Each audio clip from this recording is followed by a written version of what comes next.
নিয়ে যাওয়া হয়। সেখানে জিয়া পরিবারের সদস্যরা বেগম জিয়ার মরদেহে শেষ শ্রদ্ধা নিবেদন করেন। সেখান থেকে বেগম জিয়ার মরদেহ নিয়ে আসা হয় সংসদ ভবনে, যেখানে এখন তার মরদেহ রাখা হয়েছে।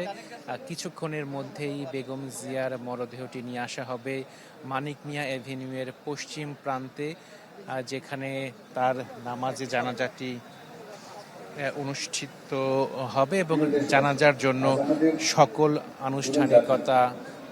আনুষ্ঠানিকতা সম্পন্ন হয়েছে। এর মধ্যে আজকে রাষ্ট্রীয় শোক পালন করা হচ্ছে, এটি চলবে আগামীকাল এবং পরশুদিন পর্যন্ত। এছাড়া আজকে সাধারণ ছুটি ঘোষণা করা হয়েছে।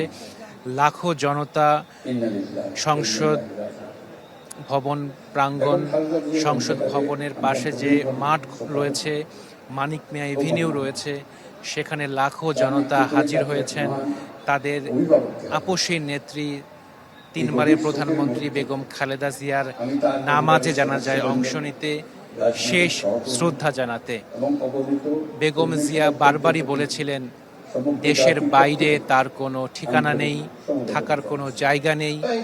তার বারবার সুযোগ ছিল দেশ ছেড়ে দেশের বাইরে থাকার, কিন্তু তিনি বলেছেন এই বাংলাদেশই তার একমাত্র ঠিকানা। তিনি বারবারই বলেছেন দেশের মানুষের সাথে তিনি থাকতে চান, দেশবাসী। চুল পড়া অনেক কমে গেছে। থ্যাংক ইউ মা। চুলের ভিটামিন জুই multivitamin coconut oil. Ijaz Shoumik, আপনি যেখানে রয়েছেন জানাবেন সেখানকার বর্তমান পরিস্থিতি। নেত্রী যিনি কিনা আপোষহীন ভাবে তার দীর্ঘ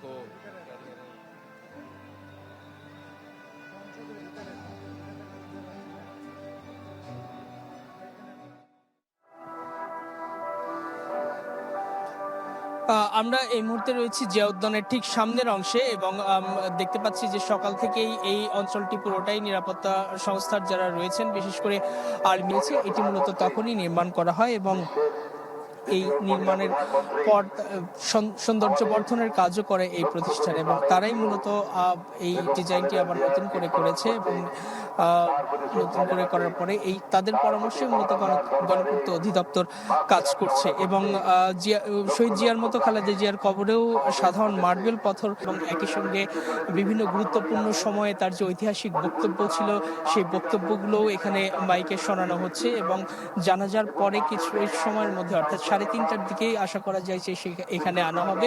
আনার পরে পরবর্তীতে তার পূর্ণ রাষ্ট্রীয় মর্যাদায় দাফন করা হবে।